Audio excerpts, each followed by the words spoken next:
¿Has oído hablar alguna vez de Enrique VIII de Inglaterra? ¿Conoces su gusto por mandar decapitar a la gente? Pues mientras me contestas a estas preguntas en comentarios, aprovecho para decirte que no te vayas, que hoy en Historias Contadas lo sabrás todo sobre Enrique VIII.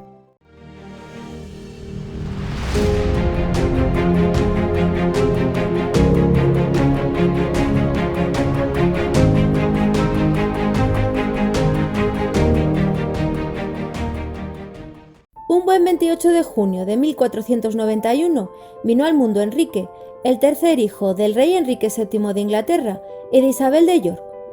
Con 3 años le nombraron duque de York, más tarde comisario principal de Inglaterra, lordteniente de Irlanda, miembro de la jarretera, y si no recibió el título de príncipe de Gales fue porque su hermano Arturo era el heredero a la corona.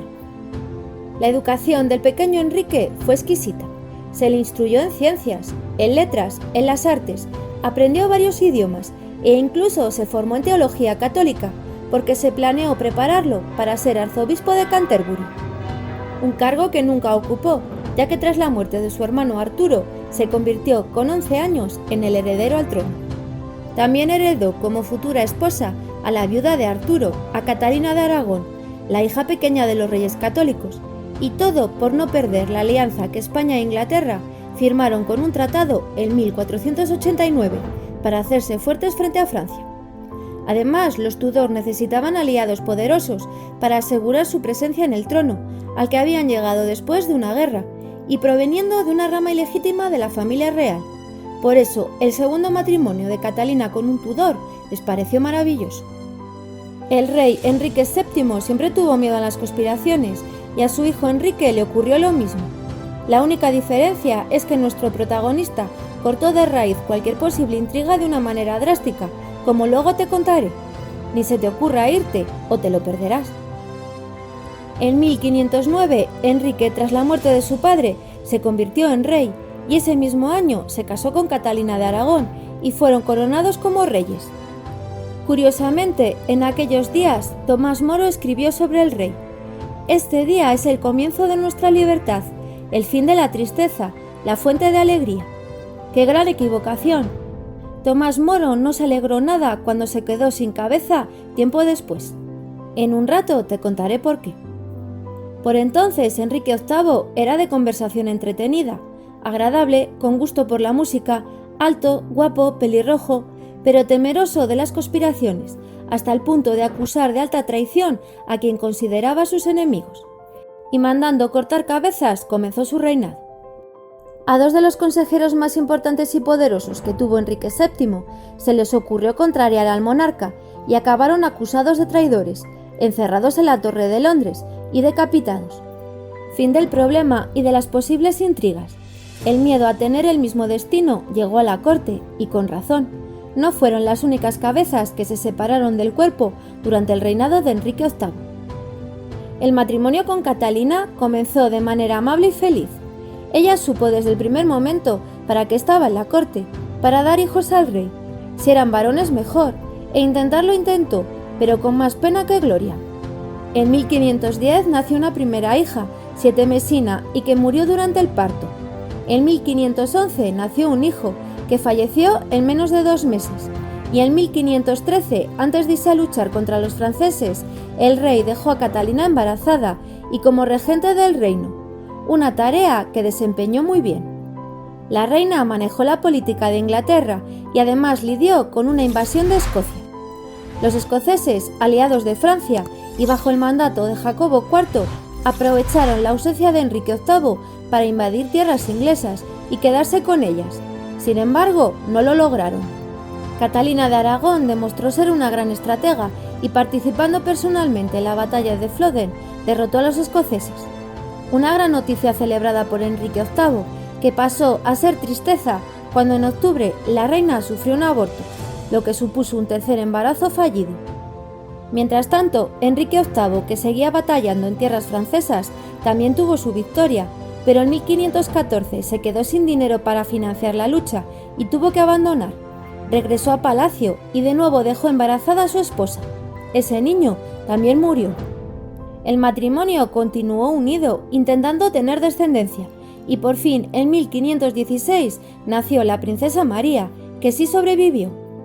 Desde el primer momento, Enrique VIII la trató como princesa de Gales y la envió al castillo de Ludlow para que fuese educada como tal, algo que era tradición con todos los futuros herederos. Llegó a llamar a su hija cariñosamente mi perla en el mundo, pero lastimosamente el matrimonio de Catalina y Enrique no tuvieron otros descendientes y eso supuso más adelante la desgracia de la pequeña María. Ya solo hubo un embarazo más en el matrimonio. En 1518 nació una niña, que también murió, lo que hizo que Enrique VIII se pusiese nervioso. A partir de 1520 estuvo claro para todos que Catalina de Aragón no sería capaz de dar un hijo varón al rey. Mientras la reina encadenó un embarazo tras otro, Enrique VIII se divirtió con diversas amantes y en 1519 tuvo el hijo que tanto deseaba. Eso sí, un hijo ilegítimo, al que llamaron Henry Fitzroy, pero al que nunca escondió. Le nombró primer duque de Richmond y Somerset y le educó como si fuese legítimo. A Enrique VIII no le faltaba qué hacer.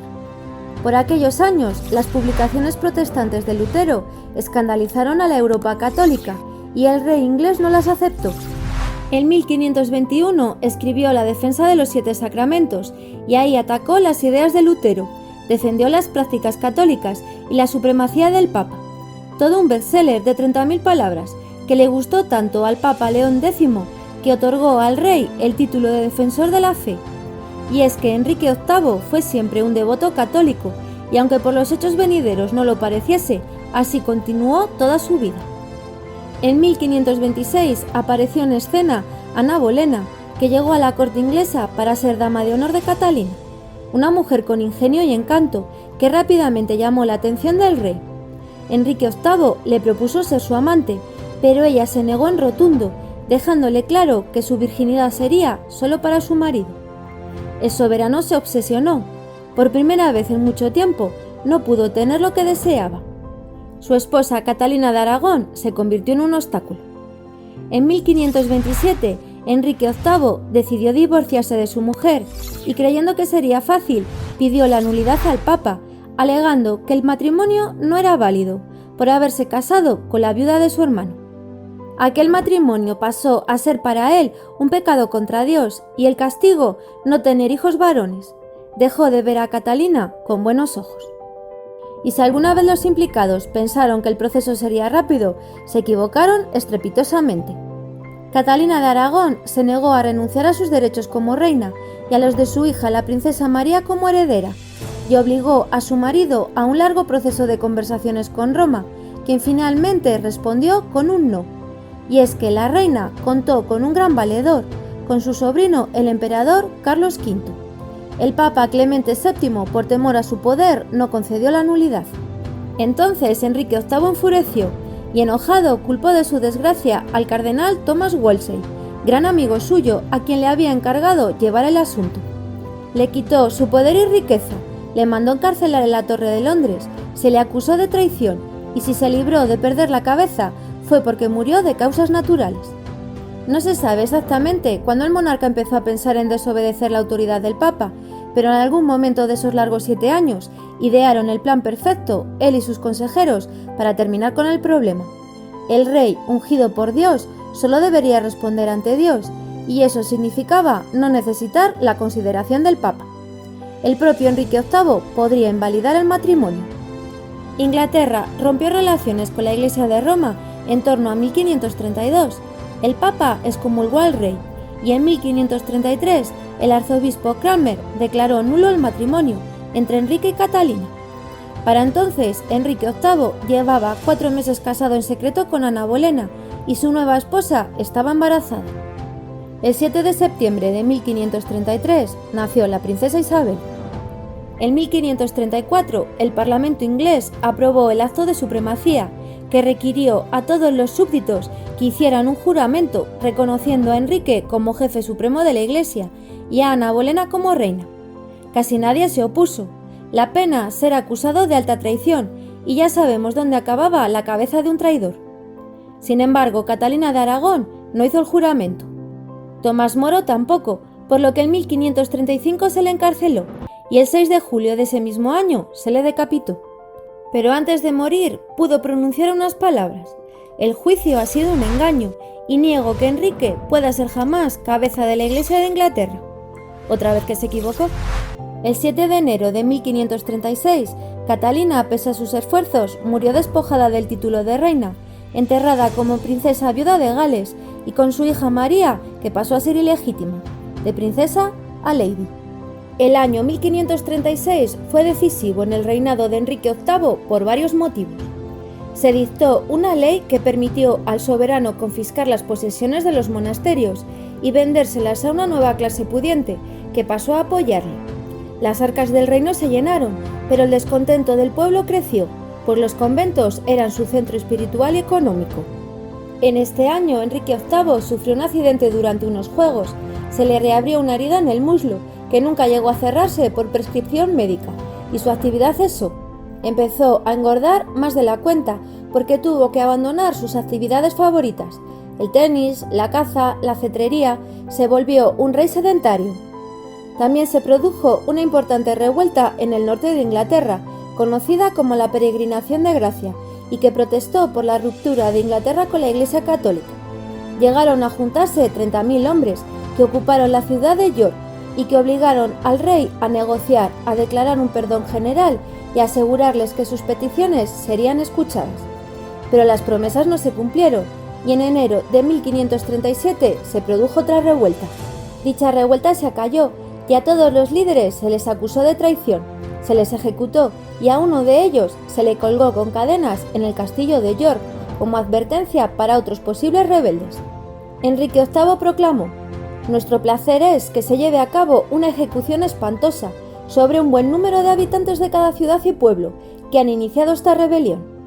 Nadie estuvo a salvo de un rey irascible, depresivo y obsesivo, ni siquiera su esposa Ana Bolena». En 1536 la decapitaron. Después de su primer parto, la nueva reina tuvo otros 2 embarazos más, que no llegaron a buen fin y que llevaron a Enrique VIII a perder el interés por ella, hasta el punto de comenzar a cortejar a otra mujer, a Jane Seymour. Una vez más, al rey le sobraba su esposa y se deshicieron de ella con una acusación orquestada por Thomas Cromwell, enemigo declarado de Ana Bolena. Se la acusó de adulterio, brujería e incesto, e incluso se consiguieron testimonios contra ella. El 19 de mayo de 1536 la decapitaron, después de haber declarado nulo su matrimonio, y su hija Isabel también pasó a ser ilegítima.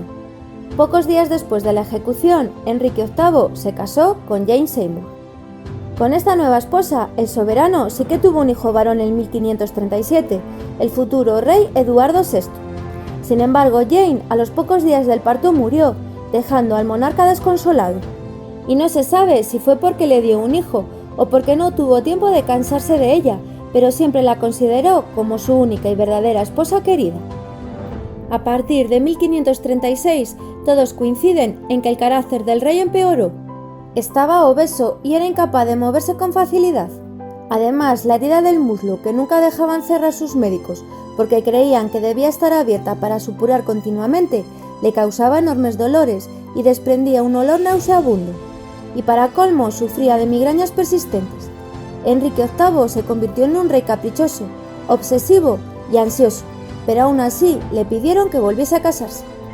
Thomas Cromwell le sugirió a Ana de Cleves, una joven alemana protestante, y para que viese cómo era, encargaron un retrato. Enrique VIII, nada más verlo, decidió casarse con esa hermosura de mujer, de la que todo el mundo hablaba maravillas. Pero cuando Ana llegó a palacio y la conoció en persona, se arrepintió. «No me gusta», gritó, y luego insultó a Thomas Cromwell. Aún así, para no ofender a sus aliados alemanes, se casó con Ana, y al día siguiente ya empezó a planear la anulación. Enrique VIII alegó que olía mal y que sus pechos caídos y otras señales indicaban que no era virgen. 6 meses más tarde se anuló el matrimonio. Ana de Cleves nunca fue coronada, tuvo suerte y no se la mató, y se le ofreció un arreglo generoso. Pasó a ser tratada como hermana del rey. Un episodio bastante cómico, que sí costó la cabeza a Thomas Cromwell. Perdió el favor del rey y fue arrestado y decapitado el 28 de julio de 1540. Ese mismo día, el rey se casó por 5ª vez con Catalina Howard, prima de Ana Bolena. El monarca, con 49 años, intentó ganarse el afecto de su esposa de 17, con regalos desorbitadamente caros que nunca complacieron a Catalina, y que sin ser consciente del peligro empezó una relación con otro hombre y eligió como secretario a un antiguo amor. Cuando Enrique fue informado, al principio no se lo creyó, pero tras una investigación y lleno de ira llegó la sentencia: decapitación para los tres. Los hombres perdieron la cabeza en 1541, Catalina en 1542, por adúltera y traidora. Otro matrimonio fallido, el penúltimo, porque en 1543 Enrique VIII se casó por sexta y última vez con Catalina Parr, la reina que le hizo reconciliarse con sus dos hijas. En 1544 un decreto las puso de nuevo en la línea de sucesión tras el príncipe Eduardo, pese a ser consideradas ilegítimas. También en 1544 Enrique volvió a la guerra. Ansioso de poder, entre ese año y 1546 estuvo ocupado con el asedio a Boulogne y luchando contra los franceses, pero a partir de ahí su salud comenzó a deteriorarse, hasta que en la madrugada del 28 de enero de 1547, a los 56 años de edad, falleció, tras 38 años en el trono, con un número desorbitado de cabezas cortadas a sus espaldas y con un reino endeudado. Su padre, considerado como un avaro, le dejó las arcas reales llenas, pero Enrique VIII se encargó de dilapidar el dinero. En el momento de su muerte poseía 50 palacios, se había gastado grandes sumas de dinero en disfrutar de la vida, en acaparar objetos, y las batallas a las que fue para demostrar que Inglaterra podía ser una gran potencia dejaron al reino en un estado económico lamentable. Durante un par de días su muerte se mantuvo en secreto para todos, excepto para los más cercanos al rey. Quisieron con ello lograr una transición sin problemas. Las rutinas de la corte continuaron con normalidad e incluso se siguió llevando la comida a las dependencias reales, hasta que cuando todo estuvo planeado llegó la hora del entierro. Pero eso será para otro día. Suscríbete.